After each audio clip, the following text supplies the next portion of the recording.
नमस्कार दोस्तों, मैं हूं डॉक्टर कल्याण घोड़के। आज हम बात करने वाले हैं कोरोना वायरस में जो लक्षण रहते हैं और नॉर्मल वायरल फ्लू में जो लक्षण रहते हैं उसमें हम कैसे डिफरेंशिएट कर सकते हैं, या हमें कैसे पता लग सकता है कि हमें सर्दी खांसी बुखार हुआ है वो नॉर्मल बुखार है, या हमें सर्दी खांसी बुखार हुआ है या कोरोना का बुखार है।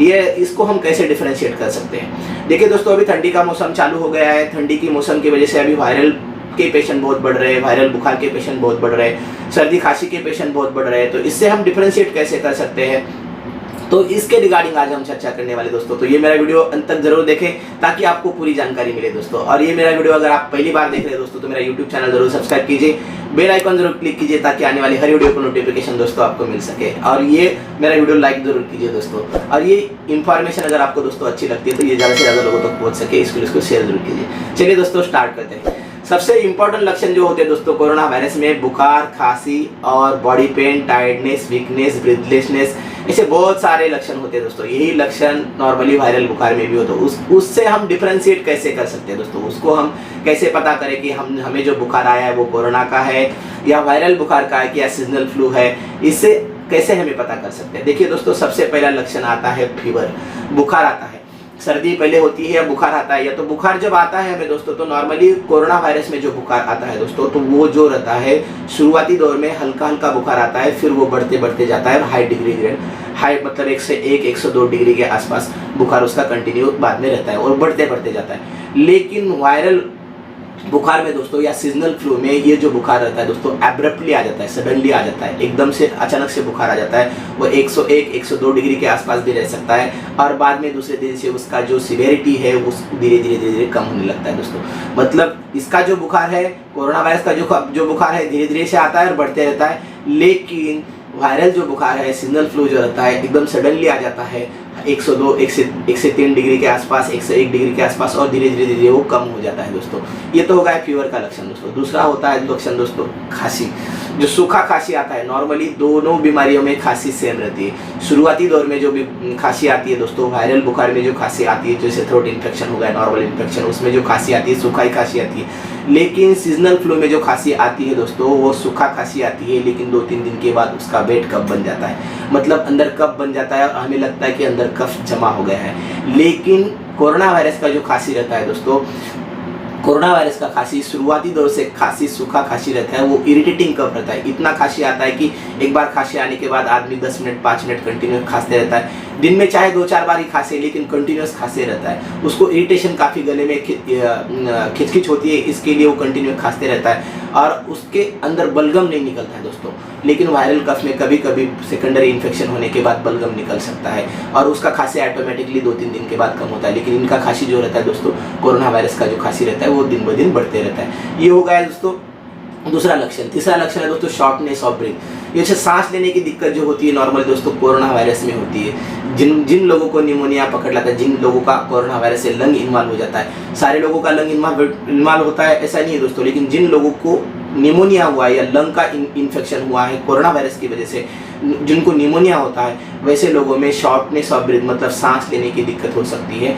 सांस जब लेने को दिक्कत होती है तो उनका सैचुरेशन भी कम हो जाता है। लेकिन वायरल बुखार में, सीजनल फ्लू में दोस्तों सांस लेने की दिक्कत बिल्कुल नहीं होती है। ये डिफरेंस इस कोरोना वायरस में और सीजनल फ्लू में है दोस्तों।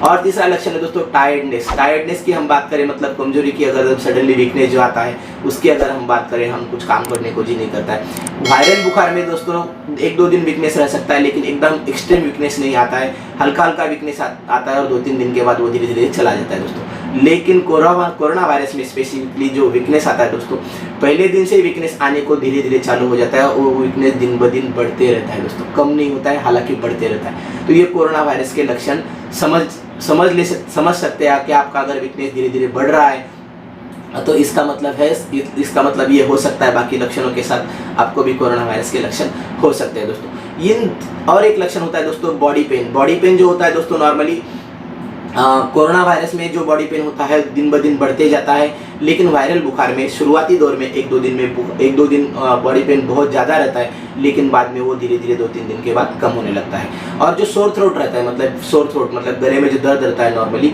ये 2-3 दिन के लिए वायरल फ्लू में रहता है। लेकिन कोरोना वायरस में कभी कभी सोर थ्रोट जो होता है, गले में खराश, गले में अटका हुआ लगना, गला दर्द करना, ये काफ़ी दिन तक रह सकता है कोरोना वायरस में, 4, 5, 6 दिन, 7 दिन, 8 दिन के बाद आसपास भी रह सकता है। लेकिन नॉर्मली फ्लू के जो लक्षण होते हैं, सीजनल फ्लू, वो नॉर्मली कौन से भी सीजनल फ्लू के लक्षण जो होते हैं नॉर्मली 3 दिन से ज़्यादा नहीं चलते, 2 या 3, 4 दिन ज़्यादा से ज़्यादा चलते हैं और उसके बाद ऑटोमेटिकली वो कम होने लगते हैं। लेकिन कोरोना वायरस का उल्टा है दोस्तों, इसके लक्षण धीरे धीरे बढ़ने लगते हैं। लेकिन ऐसा नहीं है कि सारे लोगों को ऐसे लक्षण आते हैं। जो माइल्ड कैटेगरी में आते हैं दोस्तों, जिनको माइल्ड कोरोना वायरस का इन्फेक्शन हुआ है, उनके लक्षण ऐसे भी हो सकता है कि 1-2 दिन के लिए लक्षण रहे और 1-2 दिन के बाद उनके लक्षण चले जाए। ऐसे भी बहुत सारे पेशेंट होते हैं जिनको हम माइल्ड लक्षणों में गिनते हैं। लेकिन मॉडरेट टू सीवियर कैटेगरी वाले जो लोग रहते हैं दोस्तों, इनको लक्षण दिन ब दिन बढ़ते रहते हैं। और एक तीसरा लक्षण होता है दोस्तों डायरिया।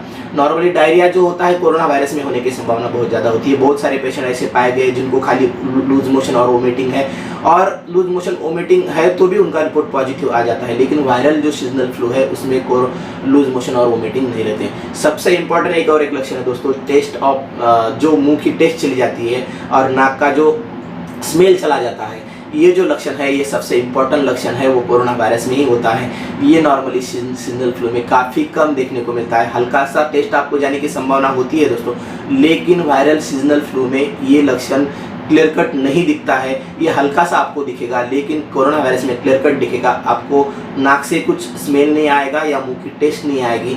ऐसे बहुत सारे पेशेंट पाए गए दोस्तों जो माइल्ड लक्षणों में आते हैं, जिनका मुंह का टेस्ट पहले चला जाता है या नाक का स्मेल पहले चला जाता है और बाद में मुंह की टेस्ट चली जाती है। ऐसे लक्षण जो रहते हैं ये माइल्ड कैटेगरी में ज़्यादा करके लोग आते हैं। दोस्तों मैंने एक चार्ट भी बनाया, वो चार्ट आप चाहे तो देख सकते हो। इसमें मैंने सीजनल फ्लू सीजनल फ्लू के लक्षण कौन से होते हैं, कोल्ड के लक्षण कौन से होते हैं, और नॉर्मल फीवर हुआ फ्लू के लक्षण कौन से होते हैं, और कोरोना वायरस के लक्षण कौन से होते हैं। ये चार्ट आप चाहे तो स्क्रीन पे देख सकते हो दोस्तों। ये चार्ट से आपको समझ में आएगा दोस्तों कि हमें अगर सर्दी खांसी बुखार हो जाता है तो क्या हमें कोरोना वायरस के लक्षण हो सकते हैं या नहीं, या नॉर्मल फ्लू के लक्षण है या कफ या कोरोना के लक्षण है। ये चार्ट से हमें आप पता लग सकता है दोस्तों। यही मेरी बताने की दोस्तों कोशिश थी आपको।